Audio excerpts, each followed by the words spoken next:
స్థాపిస్తే కేవలం కాపుల కోసం స్థాపిస్తారు ఏ నాయకుడైనా? ఇప్పుడు జగన్మోహన్ రెడ్డి స్థాపించిన పార్టీ రెడ్ల కోసమేనా? మిగతా వాళ్ళు ఎవరు ఆయన ఓట్లు వేయలేదా? మిగతా వాళ్ళు ఎవరు ఆయన మొయ్యట్లేదా?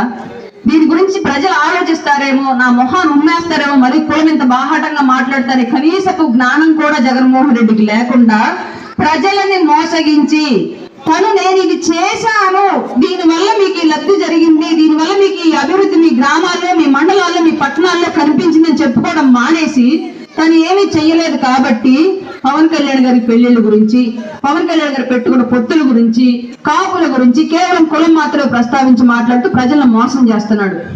ఇవన్నీ గమనించి మీ అందరికీ తెలుసు, ప్రతి ఒక్కళ్ళు ఏదో ఒక సందర్భంలో ఈ జగన్మోహన్ రెడ్డి గారి గవర్నమెంట్ వల్ల నష్టం పొందిన వాళ్ళే ఉన్నారు. రాష్ట్ర వ్యాప్తంగా లబ్ధి పొందింది ఎవరయ్యా అంటే ఆయన 70 మంది సలహాదారులు తప్ప ఇంకెవ్వడూ లబ్ధి పొందాల. ఆ విషయం ప్రతి ఒక్కరికి తెలుసు. రేపొద్దున ఎలక్షన్ క్యాంప్ అయినప్పుడు మళ్ళీ వస్తాడు. ఈసారి ముద్దులు పెట్టడానికి జనాల్లోకి రాళ్ళు మూతి పగలు కొడతారని తెలుసు అతనికి కూడా. బస్సుల్లో తిరుగుతాడంట.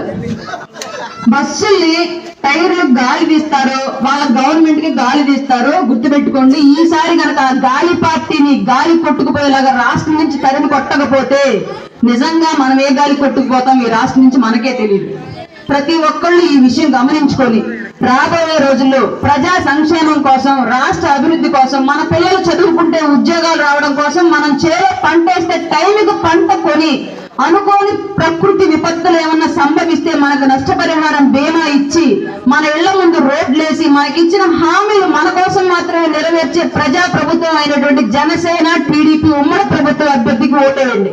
ఎంత మెజారిటీ అంటే ఈ కాన్స్టిట్యున్సీలో రాష్ట్ర వ్యాప్తంగా సత్తెనపల్లి కాన్స్టిట్యున్సీ మెజారిటీ ఎంత అంటే రాష్ట్రంలో ఎక్కడా రానంత హైగా వచ్చిందని చెప్పుకునే అంత సౌండ్ వినిపించాలి మీ కాన్స్టిట్యున్సీ నుంచి.